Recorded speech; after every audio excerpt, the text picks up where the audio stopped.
Need for coexistence and upcoming demand. Life is life, whether in a cat or dog or man. There is no difference between a cat or a man. The idea of difference is a human conception for man's own advantage. Sri Aurobindo. Everyone likes the concept of time travel, isn't it? All right, then, let us travel back to the early Stone Age. The diet of the earliest hominins, the group consisting of modern humans, extinct human species, and all our immediate ancestors, was probably somewhat similar to the diet of modern chimpanzees. Omnivorous, including large quantities of fruits, leaves, flowers, bark, insects, and meat. There always has been a balance in the food chain, and no resources have been overutilized by humans. It is not wrong to say that this pace of progress has led to the rise of greed in human beings. As a matter of fact, studies show that humans are just 0.01% of all life, but have successfully destroyed 85% of wild animals for their hunger of materialism. The modern era, characterized by human dominated landscapes, certainly has reduced wildlife populations and increased the chaotic climatic conditions. In this crowded world, both people and wildlife are competing for resources like food, space, and other basic demands of life, due to which there are multiple encounters between people and wild animals. Sharing spaces with wildlife is not an easy thing, the result of which can be fatal to both humans and wild animals. Reduction in the availability of natural prey food sources leads to wild animals seeking alternate sources. Human wildlife coexistence refers to people and wildlife existing closely to each other.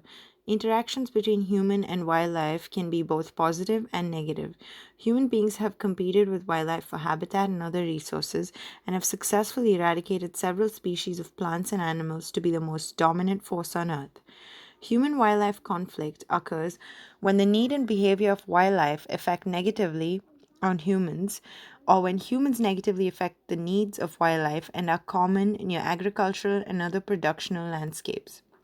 Such conflict has significant consequences for human health, safety, and welfare, as well as biodiversity and ecosystem health. Some of the major causes of these conflicts are growing human populations, an associated increase in agriculture, land and resource use, technology, transportation, and energy. As the human population increases and the demand for resource grows, the frequency and intensity of such conflicts increase.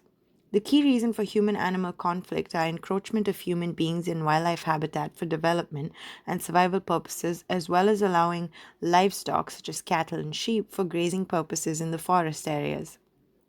Several laws and regulations have been established to address the issue of human wildlife conflict. Various research studies are conducted to identify potential ways to reduce or prevent conflicts for the well being of both people and wildlife. There is increased recognition that efforts to change human behavior can be as or more important than simply reducing damage caused by wildlife. Empathy towards animals is the demand of the hour. To reduce wildlife encounters, people strangle wild animals, use snares to trap, and electric fences to stop them from entering their areas. Human efforts to kill wildlife simply because they are considered a nuisance are not justified. Wildlife has diverse and important values. From global economies to local livelihoods, they contribute various ecosystem services and support human well being. Wildlife plays an important role in balancing the environment. Wildlife provides stability to different processes of nature. We are also a part of wildlife to make ecological balance on Earth. Sadly, we fail to understand the significance of wildlife in human lives and end up harming them. The only way to live together is finding a sustainable yet effective way to share resources and thus live in harmony. Other than laws and policies, we can also get involved in reducing human wildlife conflicts by creating awareness, educating people about nature and natural resources, and teaching others that sharing resources with other species is necessary.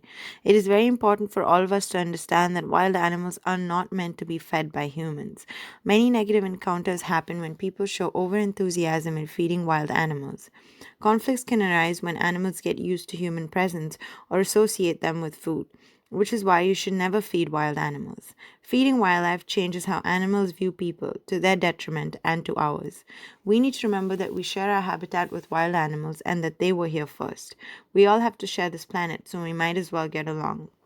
We can always participate in afforestation programs, wildlife seminars, webinars, workshops to better grasp the knowledge of these enchanting beings and learn about their nature and behavior. We need to keep in mind that the solutions to these conflicts should be beneficial to both the animals and the local human communities affected by conflict so that they can coexist. The time has come for us to step back and rethink how we can reduce and manage conflict between people and wildlife and foster coexistence for the benefit of both. The way we treat animals shows how we view people and indeed how we treat people.